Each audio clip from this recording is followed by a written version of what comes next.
सतनाम श्री वाहिगुरु साहिब जी। खंडे पाहुल हथ नवाबे लई। खंडे पाहुल हथ नवाबे लई। नवाब कपूर सिंह जी बरनाले ਦੇ ਲਾਗੇ ਠੀਕਰੀ ਵਾਲੇ ਪਿੰਡ ਵਿੱਚ ਸਿੱਖਾਂ ਦੇ ਨਾਲ ਸਮੇਂ ਨੂੰ ਗੁਜ਼ਾਰਦੇ ਹਨ, ਸਮੇਂ ਨੂੰ ਬਤੀਤ ਕਰਦੇ ਹਨ। ਭਾਈ ਗੌਹਰ ਸਿੰਘ, ਭਾਈ ਗੁਰਬਖਸ਼ ਸਿੰਘ ਅਤੇ ਹੋਰ ਵੀ ਕਈ ਸਦਕੀ ਸਿੱਖਾਂ ਨੇ ਖਾਲਸੇ ਦੀ ਪ੍ਰਸ਼ਾਦੇ ਪਾਣੀ ਦੇ ਨਾਲ ਸੇਵਾ ਕੀਤੀ। ਭਾਈ ਆਲਾ ਸਿੰਘ ਨੂੰ ਪਤਾ ਲੱਗਾ, ਜਿਹੜਾ ਫੂਲ ਦੀ ਸੰਤਾਨ ਵਿੱਚੋਂ ਸੀ। ਗੁਰੂ ਹਰਿਰਾਏ ਸਾਹਿਬ ਜੀ ਦੇ ਵੇਲੇ 2 ਬੱਚੇ ਆਏ ਸਨ ਸ਼ਰਨ ਵਿੱਚ, ਫੂਲ ਅਤੇ ਸੰਦਲੀ, ਜਿਨ੍ਹਾਂ ਨੂੰ ਸਤਿਗੁਰੂ ਜੀ ਨੇ ਬਖਸ਼ਿਸ਼ਾਂ ਦਿੱਤੀਆਂ ਸਨ, ਕਿਉਂਕਿ ਇਹਨਾਂ ਨੇ ਦਰਬਾਰ ਵਿੱਚ ਆ ਕੇ ਆਪਣੇ ਢਿੱਡ ਤੇ ਹੱਥ ਮਾਰਿਆ ਤੇ ਇਹਨਾਂ ਦੇ ਚਾਚੇ ਨੇ ਕਿਹਾ, ਸਤਿਗੁਰੂ ਇਹ ਢਿੱਡ ਤੇ ਹੱਥ ਇਸ ਕਰਕੇ ਮਾਰ ਰਹੇ ਹਨ, ਇਹਨਾਂ ਦੇ ਕੋਲ ਖਾਣ ਪੀਣ ਨੂੰ ਕੁਝ ਨਹੀਂ, ਰਹਿਣ ਵਾਸਤੇ ਮਕਾਨ ਕੋਈ ਨਹੀਂ, ਪਾਉਣ ਵਾਸਤੇ ਕੱਪੜਾ ਕੋਈ ਨਹੀਂ। ਤੇ ਸਤਿਗੁਰੂ ਜੀ ਨੇ ਉੱਥੇ ਫਿਰ ਬਖਸ਼ਿਸ਼ਾਂ ਕੀਤੀਆਂ। ਇਹਨਾਂ ਦੀਆਂ ਰਿਆਸਤਾਂ ਹੋਣਗੀਆਂ, ਇਹਨਾਂ ਦੇ ਰਾਜ ਭਾਗ ਦੂਰ ਦੂਰ ਤੱਕ ਹੋਣਗੇ। ਪਟਿਆਲਾ, ਨਾਭਾ ਤੇ ਜੀਂਦ ਇਹ ਇਹਨਾਂ ਦੀਆਂ ਰਿਆਸਤਾਂ ਸਨ, ਇਹਨਾਂ ਦਾ ਰਾਜ ਭਾਗ ਸੀ। ਇਹਨਾਂ ਦੇ ਵਿੱਚੋਂ ਹੀ ਫਿਰ ਭਾਈ ਆਲਾ ਸਿੰਘ ਹੋਏ, ਜਿਨ੍ਹਾਂ ਖਾਲਸੇ ਬਾਰੇ ਸੁਣਿਆ। ਕਈ ਇਤਿਹਾਸਕਾਰ ਕਹਿੰਦੇ ਹਨ ਕਿ ਭਾਈ ਆਲਾ ਸਿੰਘ ਜੀ ਨੇ ਖਾਲਸੇ ਨੂੰ ਆਪਣੇ ਘਰ ਦੇ ਵਿੱਚ, ਆਪਣੇ ਮਹਿਲਾਂ ਦੇ ਵਿੱਚ ਸੱਦਿਆ ਅਤੇ ਰਾਸ਼ਨ ਪਾਣੀ ਦੇ ਨਾਲ ਸੇਵਾ ਕੀਤੀ। ਕਈ ਇਤਿਹਾਸਕਾਰ ਲਿਖਦੇ ਹਨ ਕਿ ਨਹੀਂ, ਭਾਈ ਆਲਾ ਸਿੰਘ ਰਸਦ ਪਾਣੀ ਲੈ ਕੇ ਖਾਲਸੇ ਦੇ ਕੋਲ ਗਿਆ। ਇਹ ਵੱਖ-ਵੱਖ ਰਾਏ ਹੈ। ਭਾਈ ਰਤਨ ਸਿੰਘ ਜੀ ਭੰਗੂ ਕਹਿੰਦੇ ਹਨ ਭਾਈ ਆਲਾ ਸਿੰਘ ਜੀ ਨੇ ਰਾਸ਼ਨ ਪਾਣੀ ਦਾ ਪ੍ਰਬੰਧ ਕੀਤਾ ਅਤੇ ਆਪਣੇ ਨਾਲ ਭਰਾਵਾਂ ਨੂੰ ਨਾਲ ਲਿਆ ਤੇ ਨਵਾਬ ਕਪੂਰ ਸਿੰਘ ਜੀ ਦੇ ਕੋਲ ਜਾ ਕੇ ਸਮੱਗਰੀ ਦੇ ਦਿੱਤੀ, ਰਾਸ਼ਨ ਪਾਣੀ ਦੇ ਦਿੱਤਾ ਤੇ ਨਾਲ ਬੇਨਤੀ ਕਰਨ ਲੱਗੇ, ਖਾਲਸਾ ਜੀ ਮੇਰੀ ਬੇਨਤੀ ਹੈ, ਮੈਂ ਅੰਮ੍ਰਿਤ ਛਕਣਾ ਚਾਹੁੰਦਾ ਹਾਂ, ਮੈਂ ਸਿੰਘ ਸੱਜਣਾ ਚਾਹੁੰਦਾ ਹਾਂ ਤੇ ਕਿਰਪਾ ਕਰਕੇ ਮੈਨੂੰ ਅੰਮ੍ਰਿਤ ਦੀ ਦਾਤ ਦੇਵੋ। ਭਾਈ ਆਲਾ ਸਿੰਘ ਜੀ ਨੇ ਬੇਨਤੀ ਕੀਤੀ ਤੇ ਨਵਾਬ ਕਪੂਰ ਸਿੰਘ ਨੇ 5 ਸਿੰਘਾਂ ਦੇ ਵਿੱਚ ਆਪ ਰਲ ਕੇ ਖੰਡੇ ਬਾਰਡਰ ਦੀ ਪਹੁਲ ਤਿਆਰ ਕੀਤੀ ਤੇ ਭਾਈ ਆਲਾ ਜੀ ਨੂੰ ਛਕਾਈ ਅਤੇ ਨਾਲ ਉਹਦੇ ਭਰਾਵਾਂ ਨੇ ਵੀ ਅੰਮ੍ਰਿਤ ਛਕਿਆ ਅਤੇ ਹੋਰ ਵੀ ਕਈ ਲੋਕਾਂ ਨੇ ਆ ਕੇ ਅੰਮ੍ਰਿਤ ਛਕਿਆ। ਕਿਉਂਕਿ ਉਦੋਂ ਲੋਕ ਮਾਣ ਕਰਦੇ ਸਨ ਜਦੋਂ ਨਵਾਬ ਕਪੂਰ ਸਿੰਘ ਜੀ ਆਪ ਵਿੱਚ ਵਰਤ ਕੇ 5 ਪਿਆਰਿਆਂ ਦੇ ਵਿੱਚ ਸ਼ਾਮਲ ਹੋ ਕੇ ਖੰਡੇ ਬਾਰਡਰ ਦੀ ਪਹੁਲ ਤਿਆਰ ਕਰਦੇ ਸਨ ਤੇ ਕਈ ਲੋਕ ਆ ਕੇ ਅੰਮ੍ਰਿਤ ਛਕਦੇ, ਭਾਰੀ ਗਿਣਤੀ ਵਿੱਚ ਆ ਕੇ ਲੋਕ ਅੰਮ੍ਰਿਤ ਛਕ ਕੇ ਸਿੰਘ ਛੱਡਦੇ ਸਨ, ਸਿੱਖੀ ਨੂੰ ਧਾਰਨ ਕਰਦੇ ਸਨ। ਖੰਡੇ ਪਾਹੁਲ ਹੱਥ ਨਵਾਬੇ ਲਈ ਭਾਈ ਆਲਾ ਜੀ ਨੇ ਖੰਡੇ ਬਾਰਡਰ ਦੀ ਪਹੁਲ ਨਵਾਬ ਕਪੂਰ ਸਿੰਘ ਜੀ ਤੋਂ ਆਪ ਹੱਥੀ ਲਈ। ਭਇਓ ਆਲੋ ਸਿੰਘ ਖਾਲਸੇ ਪੰਥਮਈ। ਭਇਓ ਆਲੋ ਸਿੰਘ ਖਾਲਸੇ ਪੰਥਮਈ। ਪਹਿਲਾ ਨਾਮ ਭਾਈ ਆਲਾ ਜੀ ਸੀ ਤੇ ਜਿਸ ਵਕਤ ਅੰਮ੍ਰਿਤ ਛਕ ਲਿਆ ਫਿਰ ਨਾਮ ਬਣ ਗਿਆ ਭਾਈ ਆਲਾ ਸਿੰਘ ਜੀ, ਕਿਉਂਕਿ ਜਿਹੜਾ ਵੀ ਸਿੱਖ ਅੰਮ੍ਰਿਤ ਛਕੇਗਾ ਉਹਦੇ ਸਿੰਘ ਨਾਂ ਪਿੱਛੇ ਸਿੰਘ ਤੇ ਜਿਹੜੀ ਔਰਤ ਅੰਮ੍ਰਿਤ ਛਕੇਗੀ ਉਹਦੇ ਨਾਂ ਪਿੱਛੇ ਕੌਰ ਲੱਗਦਾ ਹੈ। ਇਹ ਵੀ ਦਾਤ ਸਤਿਗੁਰੂ ਜੀ ਨੇ ਮਨੁੱਖ ਸਿੱਖ ਦੀ ਝੋਲੀ ਵਿੱਚ ਪਾਈ। ਭਾਈ ਆਲਾ ਸਿੰਘ ਜੀ ਪਹਿਲਾਂ ਆਲੋ ਹੀ, ਭਾਈ ਆਲਾ ਹੀ ਤੇ ਅੰਮ੍ਰਿਤ ਛਕਣ ਤੋਂ ਬਾਅਦ ਭਾਈ ਆਲਾ ਸਿੰਘ ਬਣ ਗਏ। ਮੁਕਤ ਫੌਜ ਵੀ ਉਹਨਾਂ ਹੱਥ ਆਈ। ਭਾਈ ਰਤਨ ਸਿੰਘ ਜੀ ਕਹਿੰਦੇ ਸਿੰਘ ਸੱਜਣ ਦੀ ਦੇਰ ਸੀ, ਉਹਨਾਂ ਨੂੰ ਫੌਜ ਵੀ ਜਿਹੜੀ ਮੁਕਤ ਵਿੱਚ ਹੀ ਖਾਲਸੇ ਦੀ ਮਿਲ ਗਈ। ਨਿਜ ਕੌਮ ਸਬਨ ਲਏ ਬਨਵਾਈ। ਨਿਜ ਕੌਮ ਸਬਨ ਲਏ ਬਨਵਾਈ। ਭਾਈ ਆਲਾ ਸਿੰਘ ਜੀ ਨੇ ਖਾਲਸੇ ਦੀ ਮਦਦ ਨਾਲ ਜਿਹੜੇ ਆਪਣੇ ਵਿਗੜੇ ਹੋਏ ਕੰਮ ਸਨ ਜਾਂ ਵਿਗੜੇ ਹੋਏ ਕਾਰਜ ਸਨ, ਉਹਨਾਂ ਨੂੰ ਖਾਲਸੇ ਦੀ ਮਦਦ ਨਾਲ ਸਾਰੇ ਕਾਰਜਾਂ ਨੂੰ ਸਵਾਰ ਲਿਆ, ਸਾਰੇ ਕੰਮ ਠੀਕ ਕਰ ਲਏ। ਭਾਈਨ ਰੋਹੀ ਗ੍ਰਾਮ ਬਸਾਇਓ। ਭਾਈ ਰਤਨ ਸਿੰਘ ਜੀ ਕਹਿੰਦੇ ਇਹਨੇ ਇੱਕ ਬੀਆਬਾਨ ਦੇ ਵਿੱਚ ਭਾਈਨ ਕੇ ਰੋਹੀ ਜਿਹੜੀ ਇੱਕ ਗ੍ਰਾਮ, ਇੱਕ ਪਿੰਡ ਵਸਾਇਆ। ਗੌਰ ਜਿਆਨੋ ਨਾਮ ਧਰਾਇਓ ਤੇ ਖਾਲਸਾ ਪੰਥ ਨੇ ਉਹਦਾ ਨਾਮ ਗੌਰਜੀਆਣਾ ਰੱਖ ਦਿੱਤਾ। ਗੁਰਬਖਸ਼ ਸਿੰਘ ਔਰ ਮੁਲਕ ਮਲ ਲਇਓ। ਗੁਰਬਖਸ਼ ਸਿੰਘ ਔਰ ਮੁਲਕ ਮਲ ਲਿਓ। ਭਾਈ ਗੁਰਬਖਸ਼ ਸਿੰਘ ਜੀ ਉਹਨਾਂ ਨੇ ਆਪਣੀ ਤਾਕਤ ਦੇ ਨਾਲ, ਖਾਲਸੇ ਦੀ ਮਦਦ ਦੇ ਨਾਲ ਹੋਰ ਬਹੁਤ ਸਾਰਾ ਇਲਾਕਾ ਜਿਹੜਾ ਮੁਗਲਾਂ ਨੇ ਮੱਲਿਆ ਹੋਇਆ ਸੀ, ਉਹਨਾਂ ਦੇ ਕੋਲੋਂ ਖੋ ਕੇ ਆਪਣੀ ਰਿਆਸਤ ਦੇ ਨਾਲ ਮਿਲਾ ਲਿਆ। ਆਲੈ ਸਿੰਘ ਵੀ ਬਹੁ ਕਿਰਵਾਇਓ। ਆਲੈ ਸਿੰਘ ਵੀ ਬਹੁ ਕਿਰਵਾਇਓ। ਤੇ ਭਾਈ ਆਲਾ ਸਿੰਘ ਜੀ ਨੇ ਵੀ ਖਾਲਸਾ ਪੰਥ ਦੀ ਨਾਲ ਮਦਦ ਦੇ ਨਾਲ ਬਹੁਤ ਸਾਰਾ ਜਿਹੜਾ ਰਾਜ ਭਾਗ ਵਧਾ ਲਿਆ। ਨਾਲ ਹੁੰਦੇ ਉਸ ਕਈ ਭਰਾਏ, ਤੇ ਉਹਦੇ ਨਾਲ ਕਈ ਭਰਾ ਸਨ ਜਿਨ੍ਹਾਂ ਨੇ ਰਾਜ ਭਾਗ ਵਧਾਉਣ ਵਿੱਚ ਆਲਾ ਸਿੰਘ ਦੀ ਮਦਦ ਕੀਤੀ। ਸਭਨ ਕੋ ਭੂਮ ਕਈ ਰੁਕਾਏ। ਤੇ ਆਪਣੇ ਸਾਰੇ ਭਰਾਵਾਂ ਦਾ ਕਾਫੀ ਧਰਤੀ ਤੇ ਉਹਨਾਂ ਨੇ ਜਿਹੜਾ ਵਿਸਥਾਰ ਕਰਵਾ ਦਿੱਤਾ। ਆਪਣੇ ਭਰਾਵਾਂ ਦੇ ਨਾਲ ਰਲ ਕੇ ਭਾਈ ਆਲਾ ਸਿੰਘ ਨੇ ਬਹੁਤ ਸਾਰਾ ਜਿਹੜਾ ਰਾਜ ਭਾਗ ਵਧਾ ਲਿਆ। ਆਲੇ ਸਿੰਘ ਵੱਡ ਵਧਿਓ ਪਸਾਰਾ। ਇਸ ਤਰ੍ਹਾਂ ਆਲੇ ਸਿੰਘ ਦਾ ਇਲਾਕਾ, ਉਹਦੀ ਰਿਆਸਤ, ਉਹਦਾ ਰਾਜ ਭਾਗ ਜਿਹੜਾ ਬਹੁਤ ਜ਼ਿਆਦਾ ਵੱਧ ਗਿਆ, ਬਹੁਤ ਜ਼ਿਆਦਾ ਉਹਦਾ ਪਸਾਰਾ ਹੋ ਗਿਆ। ਗਿਰਦ ਘਨੇਰਿਓ ਉਨ ਸੁਨਾਮੇ ਸਾਰਾ। ਉਹਨੇ ਇਰਦ ਗਿਰਦ ਦਾ ਜਿੰਨਾ ਵੀ ਇਲਾਕਾ ਉਹਦੀ ਰਿਆਸਤ ਨੂੰ ਜਾਂ ਉਹਦੇ ਇਲਾਕੇ ਨੂੰ ਲੱਗਦਾ ਸੀ, ਰਾਜ ਭਾਗ ਨੂੰ ਲੱਗਦਾ ਸੀ, ਉਹਨੇ ਸਾਰਾ ਖਾਲਸੇ ਦੀ ਮਦਦ ਦੇ ਨਾਲ ਅਤੇ ਆਪਣੇ ਭਰਾਵਾਂ ਦੀ ਮਦਦ ਦੇ ਨਾਲ ਉਹ ਸਾਰਾ ਇਲਾਕਾ ਆਪਣੇ ਰਾਜ ਭਾਗ ਦੇ ਨਾਲ ਜੋੜ ਲਿਆ। ਦੋਹਰਾ ਸਾਖੀ ਸੁਨੋ ਸਰਹੰਦ ਕੀ ਜਿਮ ਸਿੰਘਨ ਪ੍ਰਥਮ ਲਈ ਲੂਟ। ਸਾਖੀ ਸੁਨੋ ਸਰਹੰਦ ਕੀ ਜਿਮ ਸਿੰਘਨ ਪ੍ਰਥਮ ਲਈ ਲੂਟ। ਭਾਈ ਰਤਨ ਸਿੰਘ ਜੀ ਕਹਿੰਦੇ, ਖਾਲਸਾ ਜੀ ਹੁਣ ਮੈਂ ਤੁਹਾਨੂੰ ਉਹ ਸਾਖੀ ਸੁਣਾਉਣ ਲੱਗਾ ਹਾਂ ਜਿਹੜੀ ਸਿੱਖਾਂ ਨੇ ਸਰਹੰਦ ਨੂੰ ਲੁੱਟਿਆ। ਪਹਿਲੀ ਬੜੀ ਸਰਹੰਦ ਬਾਬਾ ਬੰਦਾ ਸਿੰਘ ਬਹਾਦਰ ਜੀ ਦੀ ਅਗਵਾਈ ਵਿੱਚ 1710 ਦੇ ਵਿੱਚ ਲੁੱਟੀ ਗਈ। ਤੇ ਫਿਰ ਜਿਹੜੀ ਸਰਹੰਦ ਹੈ ਉਹ ਨਵਾਬ ਕਪੂਰ ਸਿੰਘ ਜੀ, ਜੱਸਾ ਸਿੰਘ ਆਲੂਵਾਲੀਆ ਅਤੇ ਹੋਰ ਜਿਹੜੇ ਆਗੂ ਸਿੱਖਾਂ ਦੀ ਅਗਵਾਈ ਦੇ ਵਿੱਚ ਲੁੱਟੀ ਗਈ। ਉਹ ਜਿਹੜੀ ਸਰਹੰਦ ਦੇ ਲੁੱਟਣ ਬਾਰੇ ਜਿਹੜਾ ਪ੍ਰਸੰਗ ਹੈ ਭਾਈ ਰਤਨ ਸਿੰਘ ਜੀ ਦੱਸਣ ਲੱਗੇ ਹਨ। ਉਦੋਂ ਖਾਲੀ ਬਹੁ ਖਰਚ ਤੇ ਲਿਆਏ ਕਰ ਬੜ ਛੂਟ। ਜਦੋਂ ਜਿਸ ਵਕਤ ਸਿੱਖਾਂ ਤੇ ਭਾਰੀ ਸਮਾਂ ਚੱਲ ਰਿਹਾ ਸੀ, ਘਰ-ਬਾਰ ਛੱਡਣੇ ਪਏ ਸਨ, ਜੰਗਲਾਂ ਦੇ ਵਿੱਚ ਰਹਿਣਾ ਪੈਂਦਾ ਸੀ ਅਤੇ ਲੁਕ ਛਿਪ ਕੇ ਦਿਨ ਕੱਟਣੇ ਪੈਂਦੇ ਸਨ ਅਤੇ ਨਾਲ ਗੁਜ਼ਾਰੇ ਵਾਸਤੇ ਲੁੱਟ ਮਾਰ ਕਰਨੀ ਪੈਂਦੀ ਸੀ।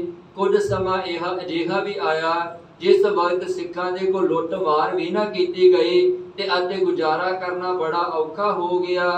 ਮੇਲੋ ਅੰਮ੍ਰਿਤਸਰ ਟਕੋ ਸੁਨ ਪੰਥੇ ਆਇਓ ਜਾਓ। ਮੇਲੋ ਅੰਮ੍ਰਿਤਸਰ ਟਕੋ ਸੁਨ ਪੰਥੇ ਆਇਓ ਜਾਓ। ਭਾਈ ਰਤਨ ਸਿੰਘ ਜੀ ਕਹਿੰਦੇ ਹਨ ਕਿ ਦੀਪ ਮਾਲਾ ਦਾ ਮੇਲਾ ਨੇੜੇ ਆ ਰਿਹਾ ਸੀ, ਜਿਹਨੂੰ ਆਪਾਂ ਦੀਵਾਲੀ ਦਾ ਮੇਲਾ ਕਹਿੰਦੇ ਹਾਂ। ਤੇ ਸਿੱਖਾਂ ਦਾ ਜਿਹੜਾ ਤਿਉਹਾਰ ਹੈ ਉਹ ਹੈ ਬੰਦੀ ਛੋੜ ਦਿਵਸ। ਇਸ ਤਿਉਹਾਰ ਦੇ ਮੌਕੇ ਤੇ ਅਤੇ ਵਿਸਾਖੀ ਦੇ ਮੌਕੇ ਤੇ, ਇਹ ਦੋ ਤਿਉਹਾਰ ਦੇ ਮੌਕੇ ਤੇ ਗੋਇੰਦਵਾਲ ਸਾਹਿਬ ਦੀ ਧਰਤੀ ਤੇ ਅਤੇ ਸ੍ਰੀ ਅੰਮ੍ਰਿਤਸਰ ਸਾਹਿਬ ਦੀ ਧਰਤੀ ਤੇ ਬਹੁਤ ਭਾਰੀ ਇਕੱਠ ਹੁੰਦਾ ਸੀ ਸਿੱਖਾਂ ਦਾ। ਸਿੱਖ ਜਿਹੜਾ ਇਸ ਤਿਉਹਾਰ ਤੇ ਇਕੱਤਰ ਹੁੰਦੇ ਹੀ ਹੁੰਦੇ ਸਨ। ਪਰ ਕੁਝ ਸਮਾਂ ਅਜਿਹਾ ਮਿਲਿਆ ਜਿਹਦੇ ਕਰਕੇ ਪਾਬੰਦੀ ਇੰਨੀ ਲੱਗ ਗਈ, ਸਿੱਖਾਂ ਦੇ ਕੋਲ ਜਿਹੜਾ ਉਹ ਇਕੱਠ ਨਾ ਕੀਤਾ ਗਿਆ, ਜੋੜ ਮੇਲਾ ਨਾ ਮਨਾਇਆ ਗਿਆ। ਤੇ ਜਦੋਂ ਇਸ ਵਾਰ ਸਿੱਖਾਂ ਨੇ ਆਪਣੇ ਘਰ ਘਰ ਛੱਡੇ ਹੋਏ ਸਨ, ਜੰਗਲਾਂ ਵਿੱਚ ਵੱਖ-ਵੱਖ ਇਲਾਕਿਆਂ ਵਿੱਚ ਵਿਚਰ ਰਹੇ ਸਨ, ਤੇ ਉਸ ਵਕਤ ਜਿਹੜਾ ਇਹ ਦੀਵਾਲੀ ਦਾ ਮੇਲਾ ਜਾਂ ਦੀਪ ਮਾਲਾ ਦਾ ਮੇਲਾ ਨੇੜੇ ਆ ਟੁਕਿਆ। ਜਿਮ ਤਿਮ ਚੱਲਿਓ ਚਾਹੀਏ ਐਸੋ ਠੱਟਿਓ ਭਾਓ। ਸਿੱਖਾਂ ਨੇ ਫਿਰ ਮਨ ਦੇ ਵਿੱਚ ਅਤੇ ਸਾਰੇ ਸਿੱਖਾਂ ਨੇ ਬੈਠ ਕੇ ਇੱਕ ਵਿਚਾਰ ਕੀਤੀ ਕਿ ਕਾਫੀ ਸਮਾਂ ਹੋ ਗਿਆ ਹੈ ਸਾਨੂੰ ਆਪਣੇ ਕੇਂਦਰੀ ਸਥਾਨ ਤੋਂ ਦੂਰ ਆਇਆ ਹੋਇਆ ਨੂੰ। ਗੁਰੂ ਰਾਮਦਾਸ ਪਾਤਸ਼ਾਹ ਦੇ ਘਰ ਦੇ ਵਿੱਚ ਦਰਸ਼ਨ ਨਹੀਂ ਕੀਤੇ, ਉਹਨਾਂ ਦੇ ਅੰਮ੍ਰਿਤ ਸਰੋਵਰ ਵਿੱਚ ਇਸ਼ਨਾਨ ਕੀਤੇ ਨੂੰ ਕਾਫੀ ਲੰਬੇਰਾ ਸਮਾਂ ਹੋ ਗਿਆ ਹੈ। ਇਸ ਵਾਰ ਆਪਾਂ ਜਿਵੇਂ ਤਿਵੇਂ ਕਰਕੇ ਭਾਵੇਂ ਸਰਕਾਰ ਦੇ ਨਾਲ ਲੜਨਾ ਪੈ ਜਾਵੇ, ਭਾਵੇਂ ਜਾਨ ਗਵਾਉਣੀ ਪੈ ਜਾਵੇ, ਇਸ ਵਾਰ ਆਪਾਂ ਆ ਦੀਵਾਲੀ ਦਾ ਮੇਲਾ ਜਾਂ ਦੀਪ ਮਾਲਾ ਦਾ ਮੇਲਾ ਜ਼ਰੂਰ ਜਾ ਕੇ ਅੰਮ੍ਰਿਤਸਰ ਦੀ ਧਰਤੀ ਤੇ ਮਨਾਈਏ ਤੇ ਸਾਰਾ ਖਾਲਸਾ ਇਕੱਠਾ ਹੋ ਕੇ ਫਿਰ ਇੱਕ ਦੂਜੇ ਦੇ ਨਾਲ ਰਲ ਮਿਲ ਕੇ ਆਪਾਂ ਉਸ ਤਿਉਹਾਰ ਨੂੰ ਮਨਾਈਏ। ਚਲੋ ਸਭ ਪੰਥ ਉਚਾਰਿਓ। ਜਦੋਂ ਅਜਿਹੀ ਸਲਾਹ ਕੀਤੀ ਗਈ ਪੰਥ ਦੇ ਵਿੱਚ, ਸਿੱਖਾਂ ਨੇ ਸਲਾਹ ਕੀਤੀ ਤੇ ਸਿੱਖ ਕਹਿਣ ਲੱਗੇ, ਪੰਥ ਕਹਿਣ ਲੱਗਾ ਕਿ ਆਹ ਸਲਾਹ ਬਿਲਕੁਲ ਸਹੀ ਹੈ, ਚਲੋ ਫਿਰ ਆਪਾਂ ਜਾ ਕੇ ਇਸ ਤਿਉਹਾਰ ਨੂੰ ਅੰਮ੍ਰਿਤਸਰ ਸਾਹਿਬ ਦੀ ਧਰਤੀ ਤੇ ਮਨਾ ਕੇ ਆਉਨੇ ਹਾਂ। ਕਰੀਏ ਇਸ਼ਨਾਨ ਇਮ ਮਨ ਮਦ ਧਾਰਿਓ। ਕਰੀਏ ਇਸ਼ਨਾਨ ਇਮ ਮਨ ਮਦ ਧਾਰਿਓ। ਉੱਥੇ ਜਾ ਕੇ ਗੁਰੂ ਰਾਮਦਾਸ ਪਾਤਸ਼ਾਹ ਜੀ ਦੇ ਪਵਿੱਤਰ ਸਰੋਵਰ ਵਿੱਚ ਇਸ਼ਨਾਨ ਕਰੀਏ ਅਤੇ ਸਰੀਰ ਦੇ ਜਿਹੜੇ ਕਸ਼ਟ ਹਨ, ਸਰੀਰ ਦੇ ਰੋਗ ਹਨ, ਸਰੀਰ ਦਾ ਦਲਿੱਦਰ ਜਿਹੜਾ ਹੈ ਉਹਨੂੰ ਵੀ ਆਪਾਂ ਦੂਰ ਕਰੀਏ ਅਤੇ ਗੁਰੂ ਰਾਮਦਾਸ ਪਾਤਸ਼ਾਹ ਘਰ ਦੀਆਂ ਆਪਾਂ ਖੁਸ਼ੀਆਂ ਪ੍ਰਾਪਤ ਕਰੀਏ। ਇਮ ਚਲ ਬਾਤ ਨਵਾਬ ਪਹਿ ਕਹੀ। ਇਮ ਚਲ ਬਾਤ ਨਵਾਬ ਪੈ ਕਹੀ। ਜਦੋਂ ਸਿੱਖਾਂ ਨੇ ਇਹ ਸਲਾਹ ਕੀਤੀ ਤੇ ਸਾਰੀ ਗੱਲ ਆ ਕੇ ਫਿਰ ਨਵਾਬ ਕਪੂਰ ਸਿੰਘ ਜੀ ਨੂੰ ਦੱਸ ਦਿੱਤੀ। ਮਰਵਾਵੋ ਸ਼ਹਿਰ ਕੋਈ ਖਰਚ ਲਈ। ਮਰਵਾਵੋ ਸ਼ਹਿਰ ਕੋਈ ਖਰਚ ਲਈ। ਆ ਕੇ ਸਿੱਖ ਕਹਿਣ ਲੱਗੇ, ਨਵਾਬ ਜੀ ਅਸੀਂ ਸਿੱਖਾਂ ਨੇ ਫੈਸਲਾ ਕੀਤਾ, ਸਲਾਹ ਕੀਤੀ ਹੈ ਕਿ ਇਸ ਵਾਰ ਅੰਮ੍ਰਿਤਸਰ ਸਾਹਿਬ ਦੀ ਧਰਤੀ ਤੇ ਦੀਪਮਾਲਾ ਦਾ ਮੇਲਾ ਮਨਾਇਆ ਜਾਵੇ, ਇਕੱਠ ਕੀਤਾ ਜਾਵੇ, ਪਰ ਇਕੱਠ ਕਰਨ ਦੇ ਲਈ ਖਰਚਾ ਪਾਣੀ ਚਾਹੀਦਾ ਹੈ, ਪੈਸਾ ਚਾਹੀਦਾ ਹੈ, ਜੋੜ ਮੇਲਾ ਮਨਾਉਣ ਵਾਸਤੇ, ਪ੍ਰਬੰਧ ਚਲਾਉਣ ਵਾਸਤੇ ਖਰਚਾ ਖਜ਼ਾਨਾ ਚਾਹੀਦਾ ਹੈ, ਜੋ ਕਿ ਆਪਣੇ ਕੋਲ ਹੈ ਨਹੀਂ, ਕਿਉਂਕਿ ਦੂਰ ਦਰਾਡੇ ਤੋਂ ਸਿੱਖ ਆਉਣੇ ਹਨ। ਲੰਗਰ ਦਾ ਪ੍ਰਬੰਧ, ਹੋਰ ਉੱਥੇ ਰਹਿਣ ਖੋਣ ਦਾ ਪ੍ਰਬੰਧ, ਸਾਰਾ ਪ੍ਰਬੰਧ ਵੇਖਣਾ ਪੈਣਾ ਹੈ। ਉਹਦੇ ਲਈ ਖਜ਼ਾਨਾ ਚਾਹੀਦਾ ਹੈ ਕਿ ਜੋ ਕਿ ਸਾਡੇ ਕੋਲ ਹੈ ਨਹੀਂ। ਅਸੀਂ ਤੁਹਾਨੂੰ ਸਾਰੀ ਗੱਲ ਇਸ ਕਰਕੇ ਦੱਸ ਰਹੇ ਹਾਂ ਕਿਉਂਕਿ ਤੁਹਾਡੀ ਆਗਿਆ ਤੋਂ ਬਿਨਾਂ ਕੁਝ ਹੋਣਾ ਨਹੀਂ, ਤੇ ਤੁਸੀਂ ਸਾਨੂੰ ਕੋਈ ਅਜਿਹੇ ਸ਼ਹਿਰ ਦੀ ਦੱਸ ਪਾਓ ਤੇ ਅਗਵਾਈ ਕਰੋ, ਆਪਾਂ ਉਹ ਸ਼ਹਿਰ ਦੀ ਲੁੱਟ ਮਾਰ ਕਰੀਏ, ਖਜ਼ਾਨਾ ਇਕੱਠਾ ਕਰੀਏ ਤੇ ਖਜ਼ਾਨਾ ਇਕੱਠਾ ਕਰਕੇ ਆਪਾਂ ਦੀਵਾਲੀ ਦਾ ਤਿਉਹਾਰ ਜਾ ਕੇ ਸ੍ਰੀ ਅੰਮ੍ਰਿਤਸਰ ਦੀ ਧਰਤੀ ਤੇ ਮਨਾਈਏ। ਲਾਭ ਸਿੰਘ ਇਮ ਬੋਲਤ ਭਇਓ। ਲਾਭ ਸਿੰਘ ਇਮ ਬੋਲਤ ਭਇਓ। ਭਾਈ ਰਤਨ ਸਿੰਘ ਜੀ ਕਹਿੰਦੇ ਹਨ, ਸਿੱਖਾਂ ਦੇ ਵਿੱਚ ਇੱਕ ਸਿੱਖ ਸੀ ਭਾਈ ਲਾਭ ਸਿੰਘ, ਫਿਰ ਉਹਨੇ ਆਪਣੀ ਰਸਨਾ ਤੋਂ ਪੰਥ ਸਾਹਮਣੇ ਬਚਨ ਰੱਖੇ। ਮਾਰੋ ਸ਼ਹਿਰ ਖੂਨੀ ਜੋ ਅਹਿਓ। ਮਾਰੋ ਸ਼ਹਿਰ ਖੂਨੀ ਜੋ ਅਹਿਓ। ਭਾਈ ਲਾਭ ਸਿੰਘ ਜੀ ਕਹਿਣ ਲੱਗੇ, ਖਾਲਸਾ ਜੀ ਜੇ ਸ਼ਹਿਰ ਹੀ ਲੁੱਟਣਾ ਹੈ, ਜੇ ਲੁੱਟ ਖਸੁੱਟ ਕਰਨੀ ਹੀ ਕਰਨੀ ਹੈ ਤੇ ਨਿੱਕੇ ਮੁੱਟੇ ਸ਼ਹਿਰ ਦੀ ਆਪਾਂ ਲੁੱਟ ਨਾ ਕਰੀਏ, ਜੇ ਕਰਨੀ ਹੈ ਤੇ ਉਸ ਖੂਨੀ ਸ਼ਹਿਰ ਦੀ ਆਪਾਂ ਲੁੱਟ ਕਰੀਏ। ਹੋਏ ਘਾਤ ਜਿਤ ਸਾਹਿਬਜ਼ਾਦੇ। ਹੋਏ ਘਾਤ ਜਿਤ ਸਾਹਿਬਜ਼ਾਦੇ। ਉਸ ਖੂਨੀ ਸ਼ਹਿਰ ਦੀ ਜਾ ਕੇ ਲੁੱਟ ਕਰੀਏ ਜਿਸ ਸ਼ਹਿਰ ਦੇ ਵਿੱਚ ਗੁਰੂ ਗੋਬਿੰਦ ਸਿੰਘ ਪਾਤਸ਼ਾਹ ਦੇ ਛੋਟੇ ਸਾਹਿਬਜ਼ਾਦਿਆਂ ਦਾ ਸਾਹਿਬਜ਼ਾਦਿਆਂ ਨੂੰ ਸ਼ਹੀਦ ਕੀਤਾ ਗਿਆ ਹੈ, ਜਿੱਥੇ ਤਸੀਹੇ ਦਿੱਤੇ ਗਏ ਹਨ, ਉਸ ਸ਼ਹਿਰ ਦੀ ਆਪਾਂ ਜਾ ਕੇ ਲੁੱਟ ਕਰੀਏ। ਇਹ ਪਰ ਕਹਿਓ ਹੱਲਣ ਵਗਾਦੇ। ਇਹ ਪਰ ਕਹਿਓ ਹੱਲਣ ਵਗਾਦੇ। ਕਹਿਣ ਲੱਗੇ ਕਿ ਉੱਥੇ ਤੇ ਥੋੜੇ ਦਿਨਾਂ ਪਿੱਛੋਂ ਹੀ ਸਤਿਗੁਰੂ ਜੀ ਦੇ ਬਚਨ ਸਨ ਕਿ ਥੋੜੇ ਦਿਨਾਂ ਬਾਅਦ ਹੀ ਉੱਥੇ ਗਧਿਆਂ ਦੇ ਨਾਲ ਜਿਹੜੇ ਹੱਲ ਵਾਏ ਜਾਣਗੇ। ਕਈ ਕਹੈ ਅਬ ਹੀ ਪੜੋ ਦੌੜੀ। ਕਈ ਕਹੈ ਅਬ ਹੀ ਪੜੋ ਦੌੜੀ। ਜਦੋਂ ਇਹ ਸਲਾਹ ਕੀਤੀ, ਇਹ ਗੱਲ ਕਹੀ ਭਾਈ ਲਾਭ ਸਿੰਘ ਨੇ, ਤੇ ਕਈ ਜਿਹੜੇ ਸਿੱਖ ਉਤਸ਼ਾਹ ਵਾਲੇ ਸਨ, ਹਿੰਮਤੀ ਸਿੱਖ ਸਨ ਜਿਹੜੇ, ਉਹ ਕਹਿਣ ਲੱਗੇ ਜੇ ਇਹ ਗੱਲ ਹੈ ਉਸ ਖੂਨੀ ਸ਼ਹਿਰ ਨੂੰ ਲੁੱਟਣਾ ਹੈ ਤੇ ਫਿਰ ਹੁਣੇ ਹੀ ਚੱਲੋ, ਹੁਣੇ ਜਾ ਕੇ ਆਪਾਂ ਸਰਹੰਦ ਨੂੰ ਲੁੱਟ ਕੇ ਲੈ ਆਉਨੇ ਹਾਂ। ਕਈ ਕਹੈ ਫੌਜ ਅਤ ਹੈ ਥੋੜੀ। ਕਈ ਕਹੇ ਫੌਜ ਅਤ ਹੈ ਥੋੜੀ। ਤੇ ਕਈ ਕਹਿਣ ਲੱਗੇ ਪਰ ਨਵਾਬ ਕਪੂਰ ਸਿੰਘ ਜੀ ਇਹ ਜਾਣਾ ਆਪਾਂ ਨੂੰ ਜ਼ਰੂਰ ਚਾਹੀਦਾ ਹੈ, ਪਰ ਫੌਜ ਘੱਟ ਹੈ, ਕਿਉਂਕਿ ਨਵਾਬ ਕਪੂਰ ਸਿੰਘ ਦੇ ਕੋਲ ਲਗਭਗ 2000 ਦੇ ਕਰੀਬ ਫੌਜ ਸੀ ਤੇ ਸਰਹੰਦ ਨੂੰ ਲੁੱਟਣ ਵਾਸਤੇ ਫੌਜ ਦੀ ਗਿਣਤੀ ਬਹੁਤ ਜ਼ਿਆਦਾ ਚਾਹੀਦੀ ਹੈ। ਕਹਿਣ ਲੱਗੇ ਨਵਾਬ ਜੀ ਸਰਹੰਦ ਨੂੰ ਲੁੱਟਣਾ ਹੈ ਪਰ ਆਪਣੇ ਕੋ ਫੌਜ ਦੀ ਗਿਣਤੀ ਬਹੁਤ ਘੱਟ ਹੈ। ਨਵਾਬ ਕਹੀ ਜਗ ਤੱਕ ਕਿਆ ਕਰੋ। ਨਵਾਬ ਕਹੀ ਜਗ ਤੱਕ ਕਿਆ ਕਰੋ। ਨਵਾਬ ਕਪੂਰ ਸਿੰਘ ਜੀ ਕਹਿਣ ਲੱਗੇ, ਖਾਲਸਾ ਜੀ ਆਹ ਤੁਸੀਂ ਕਿਹੋ ਜਿਹੀਆਂ ਗੱਲਾਂ ਕਰਦੇ ਜੇ? ਕਈ ਕਹਿ ਰਹੇ ਕਿ ਚਲੋ ਚੱਲੀਏ, ਕਈ ਕਹਿ ਰਹੇ ਫੌਜ ਘੱਟ ਹੈ। ਧਿਆਨ ਨਾਲ ਗੱਲ ਸੁਣੋ, ਜੇ ਇਰਾਦਾ ਬਣਾ ਹੀ ਲਿਆ ਹੈ, ਜੇ ਫੈਸਲਾ ਕਰ ਹੀ ਲਿਆ ਹੈ, ਗੁਰਮਤਾ ਪਕਾ ਹੀ ਲਿਆ ਹੈ ਕਿ ਸਰਹੱਦ ਨੂੰ ਲੁੱਟਣਾ ਹੈ, ਤਾਂ ਫਿਰ ਜਾਗੋ ਤੱਕੀ ਨਾ ਕਰੋ, ਫਿਰ ਡਰੋ ਨਾ।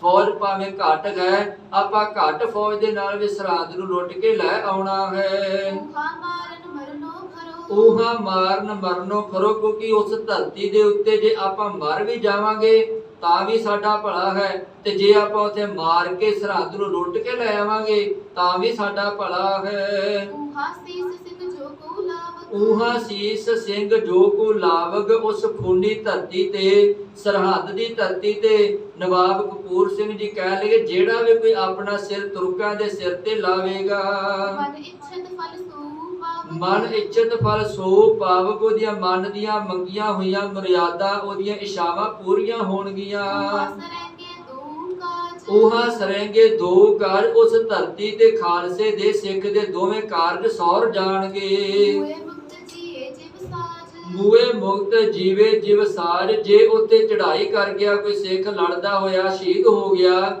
ਉਹ ਪ੍ਰਮਾਤਮਾ ਦੇ ਘਰ ਦੇ ਵਿੱਚ ਜਾਵੇਗਾ, ਉਹਨੂੰ ਮੁਕਤੀ ਮਿਲ ਜਾਵੇਗੀ। ਉਹ ਜਮ ਜਮ ਮਰੈ ਫਿਰ ਜੰਮੈ, ਬਹੁਤ ਸਜਾਏ ਪਿਆ ਦਿਸ ਲੰਬੈ। ਇਸ ਚੱਕਰ ਤੋਂ ਸਦਾ ਵਾਸਤੇ ਮੁਕਤ ਹੋ ਜਾਵੇਗਾ। ਉਹ ਸਦਾ ਪ੍ਰਮਾਤਮਾ ਦਾ ਰੂਪ ਹੋ ਜਾਵੇਗਾ, ਪ੍ਰਮਾਤਮਾ ਦੇ ਵਿੱਚ ਅਭੇਦ ਹੋ ਜਾਵੇਗਾ। ਤੇ ਜੀਵ ਸਾਜ।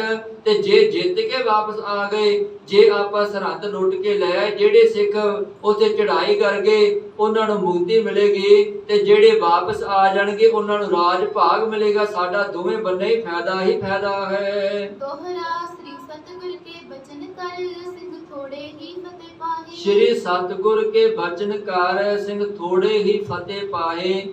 ਨਵਾਬ ਕਪੂਰ ਸਿੰਘ ਜੀ ਖਾਲਸੇ ਨੂੰ ਕਹਿਣ ਲੱਗੇ, 1.25 ਲੱਖ ਸੇ ਏਕ ਲੜਾਊ ਤਬੈ ਗੋਬਿੰਦ ਸਿੰਘ ਨਾਮ ਕਹਾਊ। ਨਵਾਬ ਕਪੂਰ ਸਿੰਘ ਜੀ ਕਹਿਣ ਲੱਗੇ, ਖਾਲਸਾ ਜੀ ਸਤਿਗੁਰ ਜੀ ਦੇ ਬਚਨ ਹਨ, ਇਹ ਸਤਿਗੁਰ ਜੀ ਦੇ ਬਚਨ। ਫੌਜਾਂ ਭਾਵੇਂ ਘੱਟ ਹਨ ਤੇ ਘੱਟ ਫੌਜਾਂ ਹਿੰਮਤ ਕਰਕੇ ਇਰਾਦਾ ਕਰਕੇ ਫਤਿਹ ਬਣਾਉਣ ਜਿੱਤਣ ਵਾਸਤੇ ਚਲੇ ਜਾਵੇ, ਸਰਹੱਦ ਨੂੰ ਜਿੱਤਣ ਵਾਸਤੇ ਚਲੇ ਜਾਵੇ, ਕਿਸੇ ਹੋਰ ਇਲਾਕੇ ਨੂੰ ਜਿੱਤਣ ਵਾਸਤੇ ਚਲੇ ਜਾਵੇ, ਮੇਰਾ ਖਾਲਸਾ ਜਿੱਤ ਕੇ ਹੀ ਵਾਪਸ ਆਵੇਗਾ, ਹਾਰ ਕੇ ਨਹੀਂ ਆਵੇਗਾ। ਇਸ ਕਰਕੇ ਤੁਸੀਂ ਫਿਕਰ ਨਾ ਕਰੋ, ਘਬਰਾਵੋ ਨਾ। ਆਪਾਂ ਘੱਟ ਗਿਣਤੀ ਦੇ ਹਾਂ, ਕੋਈ ਗੱਲ ਨਹੀਂ, ਆਪਾਂ ਸਰਹੱਦ ਨੂੰ ਜਿੱਤ ਕੇ ਵਾਪਸ ਜ਼ਰੂਰ ਆਵਾਂਗੇ।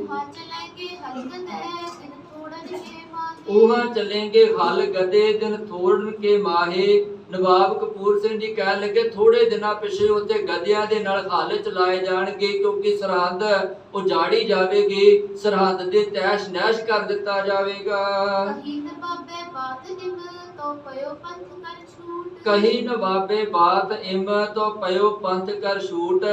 ਜਦੋਂ ਨਵਾਬ ਕਪੂਰ ਸਿੰਘ ਨੇ ਇਹ ਗੱਲ ਖਾਲਸੇ ਨੂੰ ਕਹੀ, ਇਹ ਖਾਲਸੇ ਨੂੰ ਜਿਹੜਾ ਵਚਨ ਕਹਿ ਦਿੱਤੇ, ਤੇ ਖਾਲਸੇ ਨੇ ਫਿਰ ਜਿਹੜਾ ਤਿਆਰੀਆਂ ਕਰਨੀਆਂ ਸ਼ੁਰੂ ਕਰ ਦਿੱਤੀਆਂ ਕਿ ਨਵਾਬ ਕਪੂਰ ਸਿੰਘ ਜੀ ਕੋਈ ਗੱਲ ਨਹੀਂ, ਜੇ ਤੁਸੀਂ ਸਾਡੇ ਨਾਲ ਜੇ ਗੁਰੂ ਦਾ ਹੱਥ ਸਾਡੇ ਨਾਲ ਹੈ ਤਾਂ ਫਿਰ ਘਬਰਾਉਣ ਦੀ ਕੋਈ ਗੱਲ ਨਹੀਂ, ਅਸੀਂ ਜ਼ਰੂਰ ਜਿੱਤ ਕੇ ਆਵਾਂਗੇ। ਪੰਥ ਨੇ ਤਿਆਰੀਆਂ ਕਰਨੀਆਂ ਸ਼ੁਰੂ ਕਰ ਦਿੱਤੀਆਂ, ਕਿਉਂਕਿ ਨਵਾਬ ਕਪੂਰ ਸਿੰਘ ਨੇ ਸ਼ੂਟ ਕਰ ਦਿੱਤੇ। ਪ੍ਰਾਤ ਹੋਤ ਸੋ ਜਾ ਵੜੇ ਪਾਏ ਸ਼ਹਿਰ ਮੈਂ ਲੂਟ। ਨਵਾਬ ਕਪੂਰ ਸਿੰਘ ਜੀ ਦੀ ਅਗਵਾਈ ਦੇ ਵਿੱਚ ਭਾਈ ਰਤਨ ਸਿੰਘ ਜੀ ਕਹਿੰਦੇ ਸ਼ਾਮ ਨੂੰ, ਕਿਉਂਕਿ ਠੀਕਰੀ ਵਾਲੇ ਪਿੰਡ ਦੇ ਵਿੱਚ ਜਥਾ ਹੈ ਬਰਨਾਲੇ ਦੇ ਲਾਗੇ, ਇਥੋਂ ਫਿਰ ਨਵਾਬ ਕਪੂਰ ਸਿੰਘ ਜੀ ਦੀ ਅਗਵਾਈ ਵਿੱਚ ਸਰਹੱਦ ਨੂੰ ਜਿਹੜਾ ਚੜ੍ਹਾਈ ਕੀਤੀ ਗਈ। ਤੇ ਪ੍ਰਾਤ ਦਿਨ ਚੜ੍ਹ ਤੋਂ ਪਹਿਲਾਂ ਖਾਲਸਾ ਸਰਹੱਦ ਦੇ ਦਰਵਾਜ਼ਿਆਂ ਨੂੰ ਜਾ ਕੇ ਘੇਰ ਕੇ ਬੈਠ ਗਿਆ ਤੇ ਉੱਥੇ ਜਾ ਕੇ ਇੰਤਜ਼ਾਰ ਕਰਨ ਲੱਗਾ। ਸਿੰਘ ਹਜ਼ਾਰ ਤੇ 5 ਪੁੱਜੇ, ਕਿਉਂਕਿ ਜਦੋਂ ਨਵਾਬ ਕਪੂਰ ਸਿੰਘ ਜੀ ਦੀ ਅਗਵਾਈ ਵਿੱਚ ਤੁਰੇ ਉਦੋਂ ਲਗਭਗ ਗਿਣਤੀ 2000 ਹੈ, ਪਰ ਜਦੋਂ ਬਾਕੀ ਜਥਿਆਂ ਤੱਕ ਗੱਲ ਪਹੁੰਚੀ ਕਿ ਨਵਾਬ ਕਪੂਰ ਸਿੰਘ ਜੀ ਸਰਹੱਦ ਨੂੰ ਲੁੱਟਣ ਚੱਲੇ ਹਨ, ਕਿਉਂਕਿ ਅੰਮ੍ਰਿਤਸਰ ਦੀ ਧਰਤੀ ਤੇ ਜੋੜ ਮੇਲਾ ਮਨਾਉਣਾ ਹੈ, ਤੇ ਹੋਰ ਵੀ ਸਿੱਖ ਸ਼ਾਮਲ ਹੁੰਦੇ ਗਏ ਤੇ ਗਿਣਤੀ 5000 ਦੇ ਕਰੀਬ ਪਹੁੰਚ ਗਈ। ਉਹਨੇ ਦਰਵਾਜ਼ੇ ਜਾ 5 ਮੁੰਜੇ ਤੇ 5000 ਸਿੱਖਾਂ ਨੇ ਫਿਰ ਜਿਹੜੇ ਸਰਹੱਦ ਦੇ 5 ਦਰਵਾਜ਼ੇ ਸਨ, ਉਹਨਾਂ 5 ਦਰਵਾਜ਼ਿਆਂ ਨੂੰ ਦਿਨ ਚੜ੍ਹਨ ਤੋਂ ਪਹਿਲਾਂ ਜਾ ਕੇ ਮੱਲ ਲਿਆ। ਤੁਰਕ ਲੱਭਿਓ ਦੇ ਸਿੰਘਣ ਮਾਰ, ਕਿਉਂਕਿ ਰਾਤ ਨੂੰ ਸਰਹੱਦ ਦੇ ਦਰਵਾਜ਼ੇ ਬੰਦ ਹੋ ਜਾਂਦੇ ਸਨ, ਨਾ ਕੋਈ ਅੰਦਰ ਆ ਸਕਦਾ ਸੀ ਨਾ ਕੋਈ ਬਾਹਰ ਜਾ ਸਕਦਾ ਸੀ। ਤੇ ਜਦੋਂ ਦਿਨ ਚੜ੍ਹਦਾ ਸੀ ਉਦੋਂ ਦਰਵਾਜ਼ੇ ਖੁੱਲਦੇ ਸਨ, ਉਦੋਂ ਸ਼ਹਿਰ ਦੀ ਜਿਹੜੀ ਉਹ ਰੌਣਕ ਹੁੰਦੀ ਸੀ, ਕੋਈ ਆਉਂਦਾ ਸੀ ਕੋਈ ਜਾਂਦਾ ਸੀ। ਤੇ ਖਾਲਸੇ ਨੇ ਅੰਮ੍ਰਿਤ ਵੇਲੇ ਜਾ ਕੇ ਡੇਰੇ ਲਾ ਲਏ, ਦਰਵਾਜ਼ੇ ਮੱਲ ਲਏ ਤੇ ਇੰਤਜ਼ਾਰ ਕਰਨ ਲੱਗੇ ਕਿ ਜਦੋਂ ਦਰਵਾਜ਼ੇ ਖੁੱਲਣਗੇ ਉਦੋਂ ਅਸੀਂ ਜਿਹੜਾ ਹਮਲਾ ਕਰ ਦਵਾਂਗੇ। ਖਾਲਸੇ ਨੇ ਜਾ ਕੇ 5 ਦਰਵਾਜ਼ੇ ਮੱਲ ਲਏ, ਤੁਰਕ ਲੱਭਿਓ ਦੇ ਸਿੰਘਣ ਮਾਰ। ਤੇ ਜਦੋਂ ਦਰਵਾਜ਼ੇ ਖੁੱਲੇ ਅੰਮ੍ਰਿਤ ਵੇਲੇ ਦਿਨ ਚੜਿਆ ਤੇ ਫਿਰ ਜਿਹੜਾ ਵੀ ਤੁਰਕਾਂ ਦੇ ਹੱਥ ਆਇਆ, ਸਿੱਖਾਂ ਦੇ ਹੱਥ ਤੁਰਕ ਆਇਆ, ਸਿੱਖਾਂ ਨੇ ਉਹਨੂੰ ਝਟਕਾ ਦਿੱਤਾ, ਉਹਨੂੰ ਖਤਮ ਕਰ ਦਿੱਤਾ। ਚਾਂਦੀ ਸੁਣੋ ਔ ਭਲ ਚੀਜ਼। ਫਿਰ ਖਾਲਸਾ ਉਸ ਸਰਹੱਦ ਦੇ ਵਿੱਚੋਂ ਸੋਨਾ ਚਾਂਦੀ ਅਤੇ ਹੋਰ ਜਿਹੜੀਆਂ ਚੰਗੀਆਂ ਵਸਤੂਆਂ ਸਨ ਉਹਨਾਂ ਦੀ ਲੁੱਟ ਮਾਰ ਕਰਨ ਲੱਗਾ। ਲਏ ਦੇਖ ਚੰਗ ਚੱਕਣ ਕੀਚ। ਜਿਹੜੀ ਚੰਗੀ ਚੀਜ਼ ਸੀ, ਚੁੱਕਣ ਵਾਲੀ, ਜਿਹੜੀ ਕੰਮ ਦੀ ਆਉਣ ਵਾਲੀ ਚੀਜ਼ ਸੀ, ਖਾਲਸੇ ਨੇ ਉਹਨੂੰ ਹੀ ਹੱਥ ਪਾਇਆ, ਦੂਸਰੀ ਚੀਜ਼ ਨੂੰ ਹੱਥ ਨਹੀਂ ਪਾਇਆ ਜਿਹੜੀ ਚੀਜ਼ ਖਾਲਸੇ ਦੇ ਕੰਮ ਨਹੀਂ ਸੀ ਆ ਸਕਦੀ। ਇੱਕ ਪਹਰ ਤਿਨ ਲੂਟ ਮਚਾਈ। ਦੋਏ ਕ ਪੈਰ ਤਿਨ ਲੂਟ ਮਚਾਈ। ਖਾਲਸੇ ਨੇ 2 ਪੈਰ ਪਾ ਕੇ ਲਗਭਗ 6 ਘੰਟੇ ਤੱਕ ਦਿਨ ਦੇ ਚੜ੍ਹਾਅ ਦੇ ਨਾਲ 6 ਘੰਟੇ ਤੱਕ ਸਰਹੰਦ ਦੇ ਵਿੱਚ ਲੁੱਟ ਮਚਾਈ। ਚੰਗੀ ਉੱਤੇ ਜਿਹੜੀ ਲੁੱਟ ਮਾਰ ਕੀਤੀ। ਭਏ ਭੁੱਖੇ ਚੱਕ ਖਾਈ ਮਿਠਾਈ। ਭਏ ਭੁੱਖੇ ਚੱਕ ਖਾਈ ਮਿਠਾਈ। ਤੇ ਦੁਪਹਿਰ ਚੜ ਗਈ, ਭਾਵ ਕਿ ਲੁੱਟਦਿਆਂ ਦਿਨ ਸਿਖਰ ਤੇ ਆ ਗਿਆ। ਤੇ ਖਾਲਸੇ ਨੂੰ ਜਿਹੜਾ ਵਾ ਉਹ ਭੁੱਖ ਲੱਗੀ, ਤੇ ਭੁੱਖ ਨੂੰ ਦੂਰ ਕਰਨ ਵਾਸਤੇ ਜਿਹੜੀਆਂ ਉੱਥੇ ਮਠਿਆਈਆਂ ਦੀਆਂ ਦੁਕਾਨਾਂ ਸਨ, ਉੱਥੋਂ ਫਿਰ ਮਠਿਆਈ ਵੀ ਖਾਲਸੇ ਨੇ ਲਈ ਅਤੇ ਆਪਣੀ ਪੇਟ ਪੂਰਤੀ ਕੀਤੀ। ਇਸ ਤਰੀਕੇ ਦੇ ਨਾਲ ਖਾਲਸੇ ਨੇ ਦਿਨ ਦਿਹਾੜੇ ਸਰਹੰਦ ਨੂੰ ਲੁੱਟਿਆ ਅਤੇ ਆਪਣੀਆਂ ਕਮੀਆਂ ਨੂੰ ਦੂਰ ਕੀਤਾ। ਅਗਲੇਰੇ ਪ੍ਰਸੰਗ ਨੂੰ ਭਾਈ ਰਤਨ ਸਿੰਘ ਜੀ ਭੰਗੂ ਕਿਵੇਂ ਕਲਮਬੰਦ ਕਰਦੇ ਹਨ, ਉਹ ਵਿਚਾਰ ਆਪਾਂ ਕੱਲ ਦੇ ਦੀਵਾਨਾਂ 'ਚ ਕਰਾਂਗੇ। ਇੰਨੀਆਂ ਬੇਨਤੀਆਂ ਪ੍ਰਵਾਨ ਕਰਨੀਆਂ। ਵਾਹਿਗੁਰੂ ਜੀ ਕਾ ਖਾਲਸਾ, ਵਾਹਿਗੁਰੂ ਜੀ ਕੀ ਫਤਿਹ। ਵਿਸਰ